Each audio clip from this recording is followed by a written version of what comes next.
Everyone, welcome back to the Money Level Show where we think, act, and prosper. This channel focuses on changing financial trajectories and building legacies. And today, we got some update. We hearing from the great Thomas Sowell today, who studied under Milton Friedman. Thomas Sowell is one of the few that's still alive, from that era, and he's 93 years old. And so he came out, he did an interview with Fox News, and he had some really good things to say. I mean, not good things in terms of like going with the echo chamber, but good things that I feel aligns with my views as well. Many other people who may identify as libertarian, or may have some traditional views, can really appreciate what Thomas Sowell has to say. So we're going to get into what he has to say today. I'm going to share a little bit of my perspective on it as well. And so let's kick the intro, and then we'll get back to you.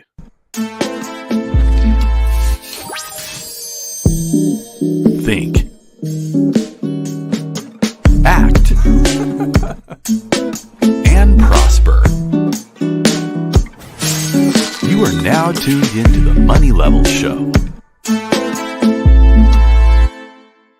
All right, everyone, we are back.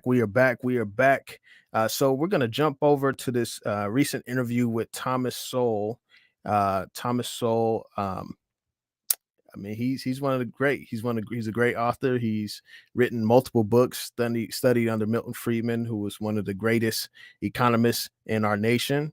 And so we're gonna hear what he has to say on a lot of what's happening today. Thomas Sowell is 93 years old. So it's an honor just to be able to hear him speak at this age, because he's probably like like I'm done with this nation. But he obviously came out and shared his thoughts, and he recently came out with a recent book. I believe it was called Social Justice Fallacies. And so I haven't read it, but we're going to hear him talk a little bit about it, and I'm going to share some of my perspective on what he has to say. But it was definitely a good, refreshing, uh, uh, refreshing to my ears to hear him speak. And so we're going to get into this, a few sections of this. All right, let's go. Tactics that were developed for brainwashing in communist countries. The book is Social Justice Fallacies by Dr. Thomas Sowell. And in fact, Dr. Sowell, critical race theory, the 1619 Project, these are really anti-knowledge, aren't they? They're really propaganda devices for the hard left that are being, pushed in our classrooms, pushed in our society, and so forth.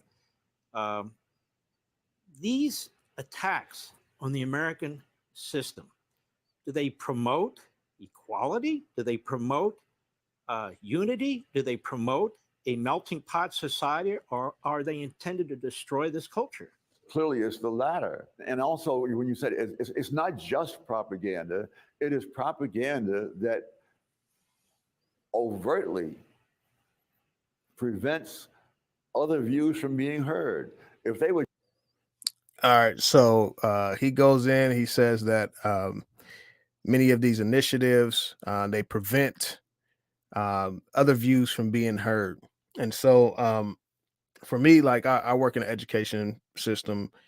I've engaged with people on CRT and such. I don't necessarily teach CRT. I just teach basic, empathy, regular human skills that we should have when we engage with one another. That's what I teach. But there's definitely people that are pushing a certain narrative within the school system and such. And so Thomas Sowell is saying here that people are, they're not willing to hear other information, which is very true, because I've had many experiences, and I've done some research on history, a lot of history, similar to, not similar to Thomas Sowell. He's done a lot at a greater level, but I've read some of Thomas Sowell's books, and history is not black and white, figuratively. Right, there's a lot of gray areas, so like even for me, like I'm going back and I'm learning new things about, like, okay, say for example, indentured servants. You had Irish that were indentured servants along with Africans. You had things such as like people like Juan Garrido, who was a Spanish conquistador from Senegal, who went and conquered, South America with Cortez and many of the Spaniards, right? So this was a African male who went and helped conquer, the South American, natives and such. And so, when you learn things about that, you're like, okay, history, this isn't just like, okay, everyone in Africa was was victims and da da da da da da, like, which that's the narrative that was fed to me a lot. And it's way more complex than that, right? I mean, you had tribes in Africa that would conquer other tribes and sell them as slaves. Like, so this stuff has been a part of our historical and part of history for a long time. And so being able to share that information, though, many people don't want to hear it, right? They want to hear what feeds their narrative, or what feeds what feeds into their echo chamber. And so that is why, like Thomas is saying, like, yeah, people don't want to hear the other side of the information, because there is additional information. History is very complex. I mean, recently I just did, me and my sister been doing our family tree, right? And so check this out. So we're doing our family tree, through our ancestry DNA and such. So, I end up finding out things such as like, okay, my great grandmother, we call her Big Mama. So, we're able to find her dad. Her dad looks white, right? Which I already knew I was mixed with European heritage, but I didn't know on that side, right? And then her grandfather was looks white, but he was actually mixed, black and white. So then I learned that her grandfather, it says he was the slave of Robert M. Patton. So that means my fourth great grandfather was Robert M. Patton, and he was the governor of Alabama. So, learning things like that, you're like, oh, wow, I was not expecting this. I was not expecting this. Uh, on my other side, my mom's side, we're related to some natives who were chiefs of the Creek Indian tribe.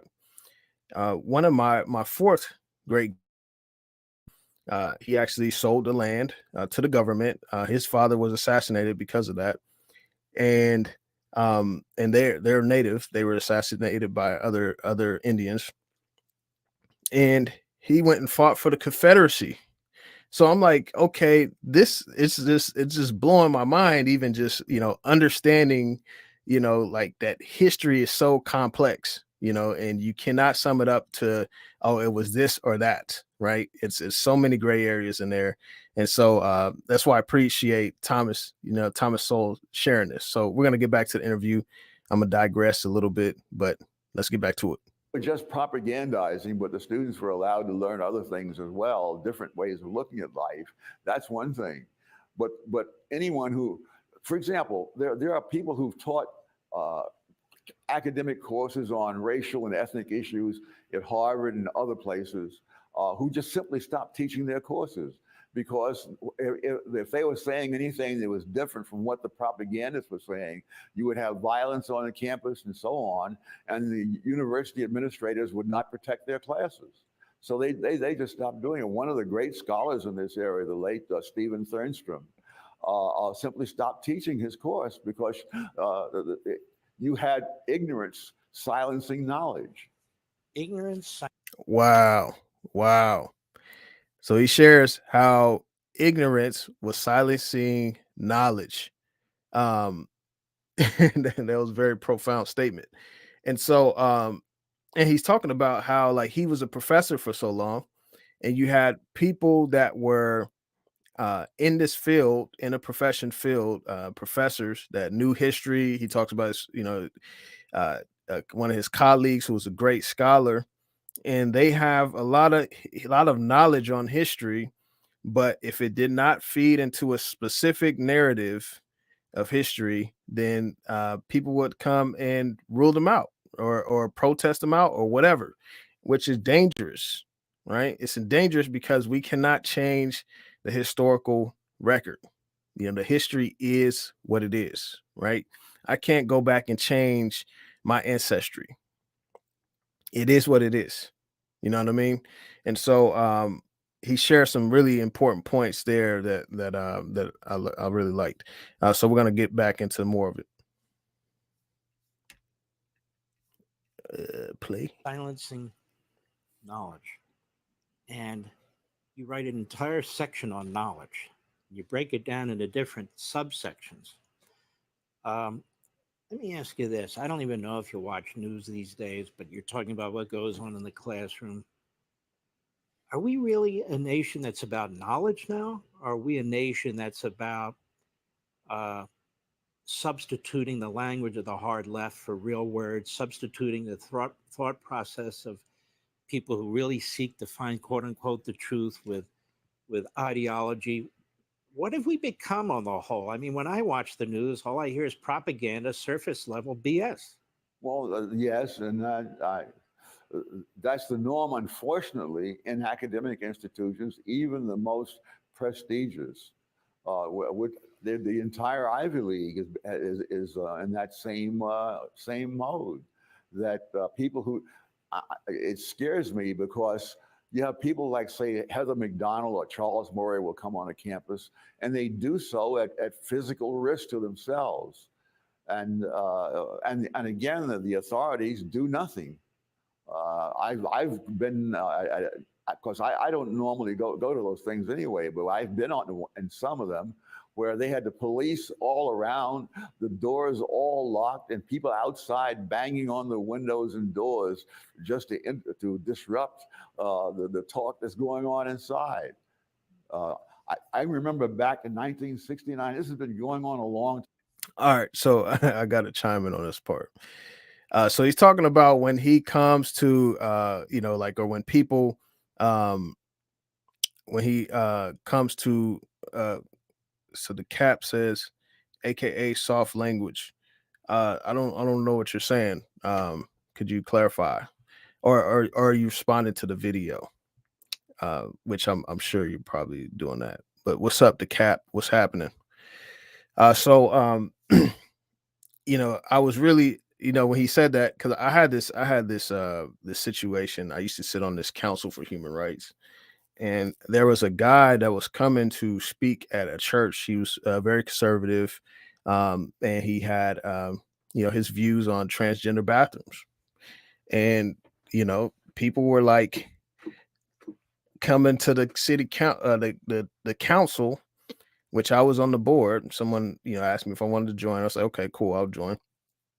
And people were like, they were like coming, they're like, hey, we want you to issue a statement, that this guy isn't welcome, and for me, like, it's multiple of us, but for me, I was like, yeah, I'm not going to issue that statement because who are we to say that he can't come to whatever church he's going to go to and say whatever the heck he wants.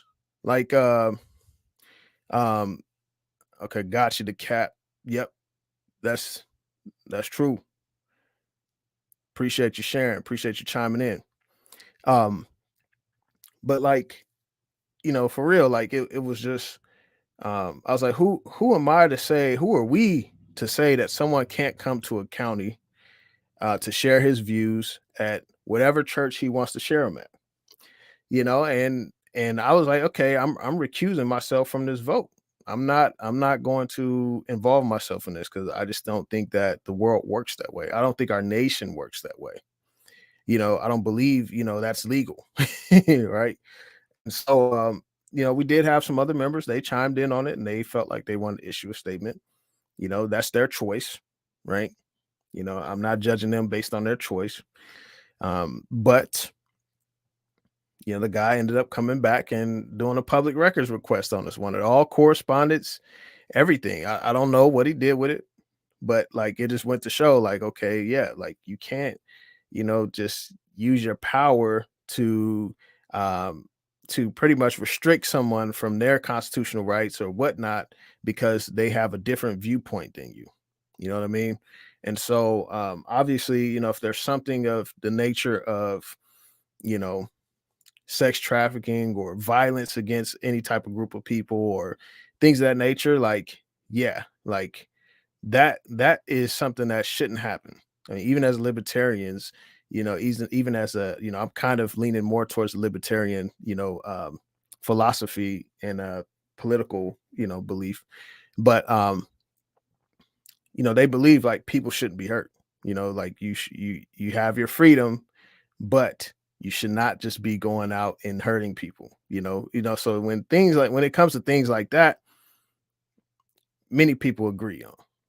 You know what I'm saying? But when it comes to like someone sharing their opinion, whether that's the crazy person on the street, saying whatever he want to say, it could be the crazy, whatever religious person on the street saying whatever they want to say, or whatever.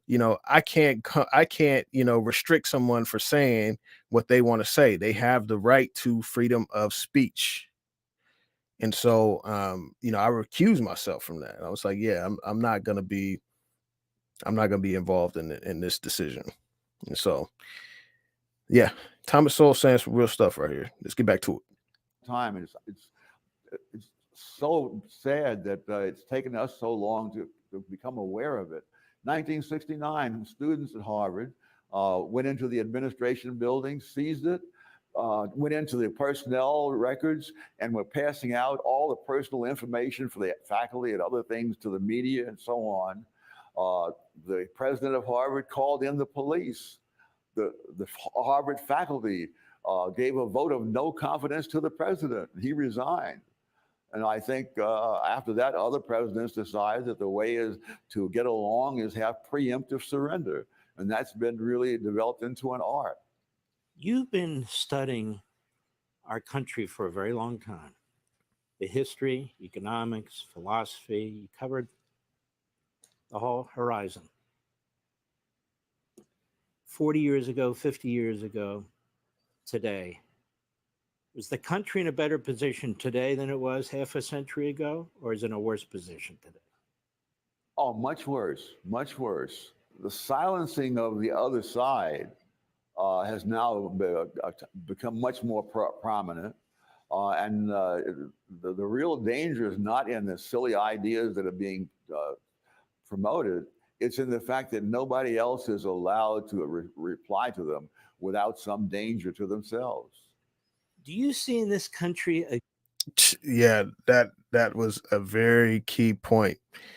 And he's saying like, people can't reply to something. You can't rebuttal a point. You can't have healthy debate without someone, you know, uh, releasing your information on social media or something. You know what I mean? Like, without a danger to themselves or without them getting fired, right?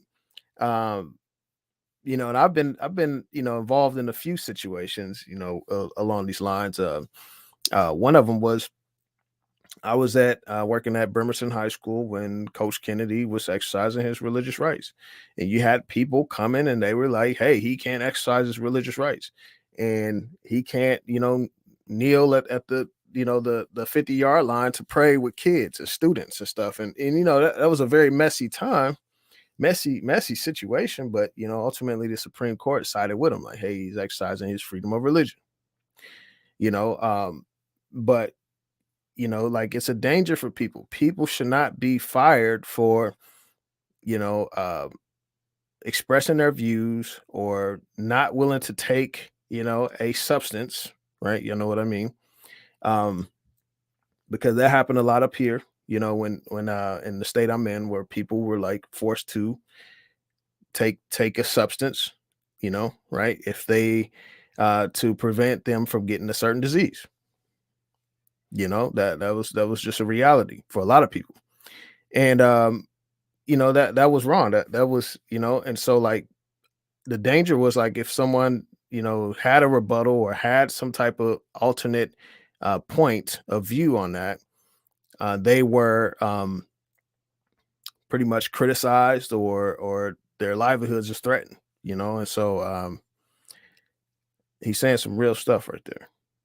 growing police state? I don't necessarily mean a police state like you'll see in these aggressive fascist or Marxist regimes, but sort of slowly but surely, like you're talking about controlling the language, which controls thought and activity. This massive censorship that judges have now ruled on by this administration. You can see the politicization of the Department of Justice and so forth. But let me put it to you this way, a more fine point. Are we a free country today? I remember Mises once saying that Americans talk like Marxists. Are we a free country today, or are we a country on the precipice of losing our freedom? I think the latter. It's hard for me to see just how we're going to come out of this, especially when people who are so willing to increase the powers of government don't seem to understand that it doesn't matter for what purpose you gave them that power, which may have been good purposes. Once they have that power, they can use it for whatever they want. Uh, the Federal Reserve. All right, so he says he gets into the Fed, which that's going to be a good part right there. But they're talking about censorship. For me, like I was censored on Facebook. I'm pretty sure many people were censored on Meta. um, and the crazy part was like I'm a musician and I had a song called Pablo Escobar, and I was talking about how the lifestyle and the lifestyle of drug lords is promoted to urban youth, right? And and people that don't have much, and a lot of people get into these types of behaviors because that's who they look up to, right? So that was what my song was about. So Facebook, flags me, says like, hey, you're promoting drugs and violence. And I'm like, okay, what the heck? Like most hip hop music or rap music today promotes drugs and violence. So mine actually had a good message. Like I was like communicating a good message, a solid, positive message. And they flagged me saying that I was promoting, drugs and violence. And it's like, okay, but anyone else can share music promoting drugs and violence. And are you banning them? Are you banning most of rap music right now? And so, I tried to like rebuttal them, and they still overrided me, and it's like, oh yeah, this is what you're doing. I'm like, you don't even understand the art. You haven't even heard the song. You haven't even seen the music video where what the message was about. You know what I mean? And so they censored me and they denied me from being able to get on live, all this stuff, right? And now I can't get monetized through them. And it's like, yeah, like why are you censoring people and you don't even have the full context? Like you're not even seeking to get the information. So whoever works there or whatever, you know what I'm saying? Like they weren't even seeking to understand what the song was about. And because it was actually the opposite of what they were saying it was. And so yeah, so it's just crazy, with the censorship stuff. And Thomas Sowell talks about, once people want more increased government involvement, but once you give the government that power, you can't retract it, which is real. What's up, JT? Good to see you, bro. So you know, which is real. Once you give government that power, you can't get it back. I remember watching the documentary about 9/11 and the response to the war on terror. And it was interesting that it was only one person that voted against like America going to this war and such, and like felt like they needed more information and all this stuff. But everyone else like was like, hey, we need to do this. And they gave like, President Bush during that time like a lot of power. But then they went into like the details of like how the money was spent, like like all these billions of dollars, on these planes, trying to help, not the rebels, but the soldier groups overseas, you know, and everything. And like, it was just so much tax dollars that were just being blown. Right. And, you know, you look at, you know, I think it's the Patriot Act. I mean, back then, you know, they passed the anti-money laundering laws where you have to report to banks, you know, if you are taking out more than, you know, I think it's $5,000. And so now you don't have that privacy anymore. So once you gave the government that power, you can't get it back. And so that's what Thomas Sowell is saying here. You know, and people want increased government involvement, which is a dangerous thing. And now he gets to the Fed. So let's get to the Fed. System was set up, for example, to prevent runaway inflation or runaway deflation or bank failures. And the intellectuals were 100% behind that. But the cold fact is that there's been more deflation, as in during the Great Depression, and more inflation for decades on end, and more bank failures than ever occurred prior to the setting up of the Federal Reserve System.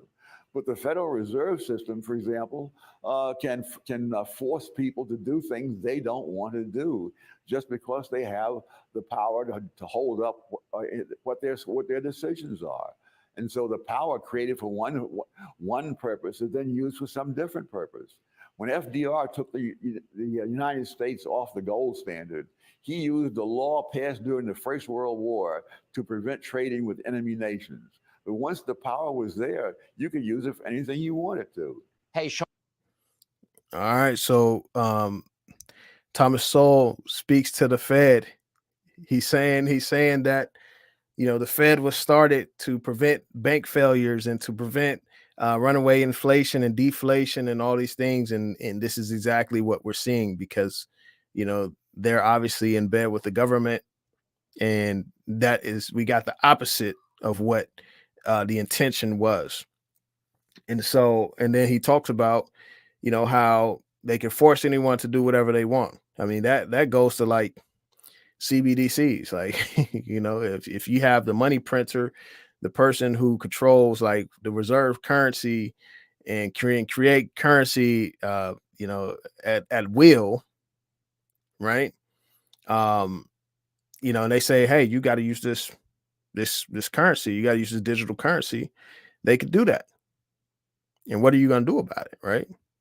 I mean, obviously you can have money outside of the system, but what are you going to do about it? You know, like you have to use that account at the Fed.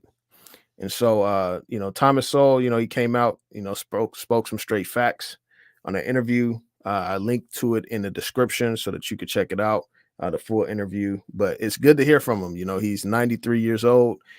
We don't hear from him as much as we used to. It's good to hear his current takes on what's happening in our society, in our nation. And that's always a blessing. So thank you all for joining today. If you wanted to do this quick live, you know, get some sense talking. You know, we gotta talk. We gotta talk sense into people. Sense, okay. You know, so the Money Level show is to talk sense, as in SENSC, SE, and also CENTS, right? So, and I just want to share, like, so if you all have not known yet, I am a affiliate with Miles Franklin. I'm going to play a quick commercial for Miles Franklin. Be sure to check that out. If you have not subscribed yet, be sure to hit the subscribe button. But Miles Franklin is a bullion dealer, gold, silver, platinum, palladium. And, you know, if you buy through Miles Franklin, you actually support my channel. And as I get a percentage of that. So please consider that. And I'm going to play this commercial. We'll be right back. Hey everyone, sorry for the break in action, but I have to let you know that I am now an affiliate with Miles Franklin. Miles Franklin has been a bullion dealer for over 30 years, and they provide some of the highest quality service to their clients, as well as fair pricing on bullion products. So purchasing bullion through Miles Franklin not only stores wealth for yourself, but you're also supporting this channel to continue to provide free educational material for retail investors and those who may not be aware of many financial concepts that I discuss on this channel. So you can get started by sending an email to info@milesfranklin.com or calling 952-929-7006. Be sure to let them know that Daryl Thomas or the Money Level Show sent you, and I will receive credit for your service. I thank you all for considering this. Now let's get back to the interview.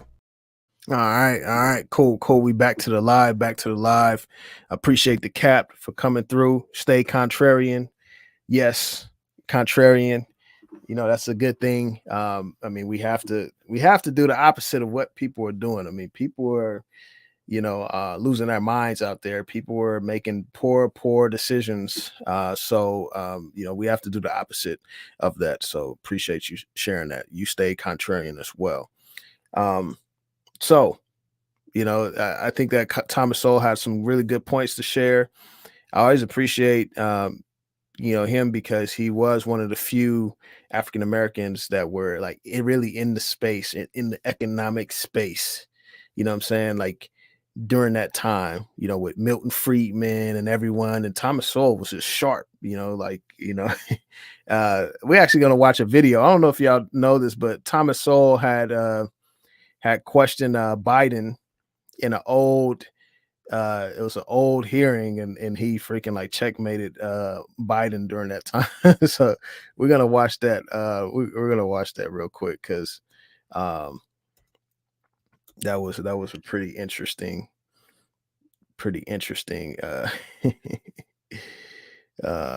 video. Let's see. Yep, here we go right here. All right, yep. We're gonna watch this. I gotta play this, y'all. I got to play this. Let's watch Thomas Sowell grilling Biden.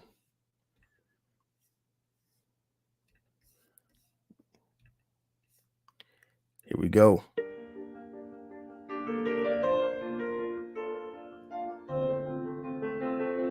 please, so the witness can be heard. Deserves to be heard. My support for the nomination of Judge Robert Bork to the U.S. This may be the most important Supreme Court nomination of our time, not simply because the present court is so closely divided, or even because Judge Bork is the most highly qualified nominee of this generation, but because this is an historic crossroads as regards the expanding power of judges, which is to say, the erosion of people's rights to govern themselves democratically. All right, here's a part I'm gonna skip forward. Steadily over the past 35 years, whom you are artificially turning into failures by mismatching them with the school.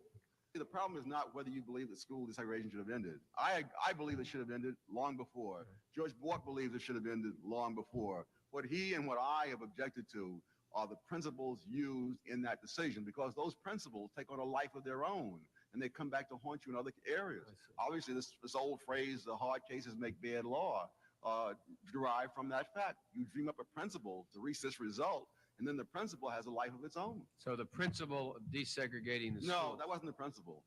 The principle was the reason that they picked for it. Well, that's all I'm saying. Okay, the reasons they picked Yes. Desegregating the schools, you and Judge Bork agree were the wrong principles, and they should have not. So the court shouldn't have done that. No, the court should have done it. Oh, okay. Both of us have said the court should have done it. I see. And in my case, and I think in his case, the court should have done it a lot sooner. How?